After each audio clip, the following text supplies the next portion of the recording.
Tuloy ang 11 kasong plunder sa tanggapan ng Ombudsman, laban kay Masbate Governor Antonio Co at 10 iba pa, kaugnay sa di umano'y ghost rehab at regraveling project ng probinsya. Bagamat iniurong ng naunang complainant na si Ruben Fuentes, ang mga kasong plunder, malversation at graft na isinampa nito sa Ombudsman laban kay Masbate Governor Antonio Co, contractor at mga head of office ng Kapitolyo, noong 5 ng Enero taong 2024, ay hindi ito nangangahulugan na ito ay dismiss agad ang naturang kaso. Napag-alaman na kinailangan pang suriin ng Ombudsman ang mga bagong detalyeng nilalaman ng pag-urong o recantation, at ito ay ibabatay sa mga nilalaman ng unang sinumpaang salaysay ng complainant kung may dahilan na i-dismiss o ituloy ng Ombudsman ang mga kaso. Napag-alaman din na ang pag-urong o recantation sa naturang mga kaso ay nangyari matapos na magkaroon di umano ng kasunduan o agreement ang magkabilang panig, ang complainant at ang mga akusado, na labas sa kaalaman ng Ombudsman. Sa 11 kaso, ay kabilang dito ang 3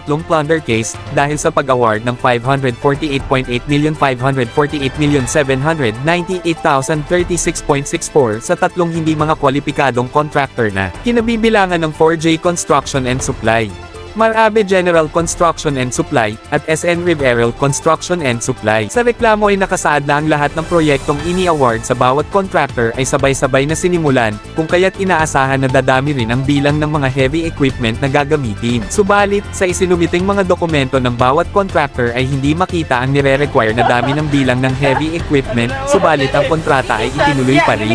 Noong 3 ng Oktubre taong 2022 ay inaward ng Kapitolyo sa 4J Construction and Supply ang 20 road rehab at regraveling, at 3 road opening projects na may kabuuang halaga na 198.53 million pesos, P198,535,530.91. Ang 4J Construction and Supply na isang batch kong contractor ay pagmamayari ni Attorney Jason Arevalo na isang Small B category. Ang contractor na may Small B na PCAB license ay pinayagan ng gobyerno na makakakuha ng 2.15 milyong piso halaga ng proyekto lamang kada taon. Abangan ang susunod na ating pagdodokumento sa mga di umano'y ghost project ng Kapitolyo sa pamumuno ni Masbate Governor Antonio Tico.